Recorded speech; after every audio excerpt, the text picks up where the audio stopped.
جبر نخوشیەکە گران کوردەکی ji Kobanê di bangwaziyeka xwe de dibêje ku pêwîstiyawî bi çareseriya tenduristî heye. Her ew daxwaza alîkariyê di vî warî de dike û dengê xwe digihîne hemû rêxistin, dezgeh û aliyên ku dikarin jerariyekê bibînin. Ji bo wî ji wî rewşawiya giran rêzgar bikin. Li gorî gotina Bengîn Eldemir ku nexweşa û ji xelkê Kobanê ye. Pizîşkan jê re gotine ku nexweşiyawî tenê li welatên Ewropayê çareser dibe.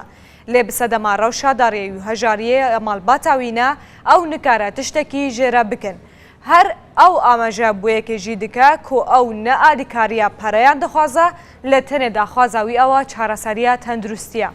ji bo ji nexweşiya xwe ya giran saxlem bibe tenê ev daxwazawî heye. Bangîn Eldemir ku xwendkarê zanîngeha Helebê bû, beşê aborî herwiha yek ji mamosteyên zimanê Kurdî bû li Kobanê niha li Hewlêrê dijî. Lê ji nêzîkî salekê ve bi êşa zirava yan jî silê ket lê ji ber giraniya nexweşiya wî pişkeke wî têk çû. Her ev yek jî bandorê li ser dilê wî dike û rewşawiya tenduristî roj bi dûv rojê xirabtir dibe.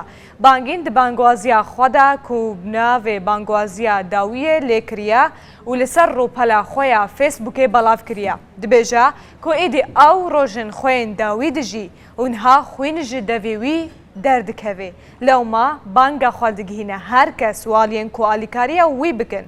ji bo çareseriya li dervê Herêma Kurdistanê jê re peyda bikin.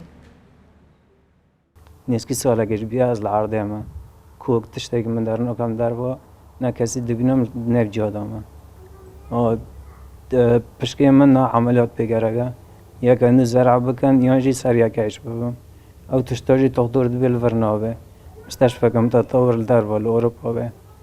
Bangewaziyê me her kesî dikane alîkariya min bike.